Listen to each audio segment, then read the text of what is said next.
From the moment I knew I was having a baby, I wanted it to be a girl.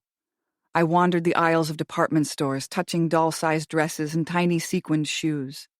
I pictured us with matching nail polish, me who'd never had a manicure in my life. I imagined the day her fairy hair was long enough to capture in pigtails, her nose pressed to the glass of a school bus window. I saw her first crush, prom dress, heartbreak. Each vision was a bead on a rosary of future memories. I prayed daily. As it turned out, I was not a zealot, only a martyr. When I gave birth and the doctor announced the baby's sex, I did not believe it at first. I had done such a stellar job of convincing myself of what I wanted that I completely forgot what I needed. But when I held Asher, slippery as a minnow, I was relieved. Better to have a boy, who would never be someone's victim. Most people in Adams, New Hampshire know me by name, and those who don't know to steer clear of my home. It's often that way for beekeepers. Like firefighters, we willingly put ourselves into situations that are the stuff of others' nightmares. Honeybees are far less vindictive than their yellow jacket cousins, but people can't often tell the difference, so anything that stings and buzzes comes to be seen as a potential hazard. A few hundred yards past the antique cape, my colonies form a semicircular rainbow of hives, and most of the spring and summer the bees zip between them and the acres of blossoms they pollinate, humming a warning. I grew up on a small farm that had been in my father's family for generations, an apple orchard that, in the fall, sold cider and donuts made by my mother and, in the summer, had pick-your-own strawberry fields. We were land-rich and cash-poor. My father was an apiarist by hobby, as was his father before him, and so on, all the way back to the first McAfee, who was an original settler of Adams. It is just far enough away from the White Mountain National Forest to have affordable real estate.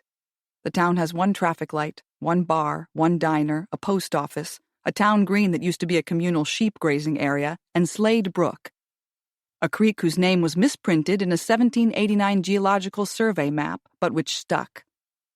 Slate Brook, as it should have been written, was named for the eponymous rock mined from its banks, which was shipped far and wide to become tombstones. Slade was the surname of the local undertaker and village drunk, who had a tendency to wander off when he was on a bender, and who ironically killed himself by drowning in 6 inches of water in the creek. When I first brought Braden to meet my parents, I told him that story. He had been driving at the time. His grin flashed like lightning. But who, he asked, buried the undertaker? Back then, we had been living outside of D.C., where Braden was a resident in cardiac surgery at Johns Hopkins and I worked at the National Zoo, trying to cobble together enough money for a graduate program in zoology. We'd only been together 3 months, but I had already moved in with him. We were visiting my parents that weekend because I knew viscerally that Braden Fields was the one. On that first trip back home, I had been so sure of what my future would hold. I was wrong on all counts. I never expected to be an apiarist like my father. I never thought I'd wind up sleeping in my childhood bedroom once again as an adult. I never imagined I'd settle down on a farm my older brother Jordan and I once could not wait to leave. I married Braden. He got a fellowship at Mass General. We moved to Boston. I was a doctor's wife. Then, almost a year to the day of my wedding anniversary, my father didn't come home one evening after checking his hives. My mother found him dead of a heart attack in the tall grass, bees haloing his head. My mother sold the piece of land that held our apple orchard to a couple from Brooklyn. She kept the strawberry fields, but was thoroughly at a loss when it came to my father's hives. Since my brother was busy with a high-powered legal career and my mother was allergic to bees, the apiary fell to me. For 5 years, I drove from Boston to Adams every week to take care of the colonies. After Asher was born, I'd bring him with me, leaving him in the company of my mother while I checked the hives. I fell in love with beekeeping, the slow-motion flow of pulling a frame out of a hive, the Where's Waldo search for the queen. I expanded from 5 colonies to 15. I experimented with bee genetics with colonies from Russia, from Slovenia, from Italy.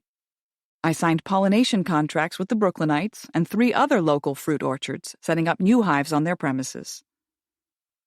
I harvested, processed, and sold honey and beeswax products at farmers markets from the Canadian border to the suburbs of Massachusetts.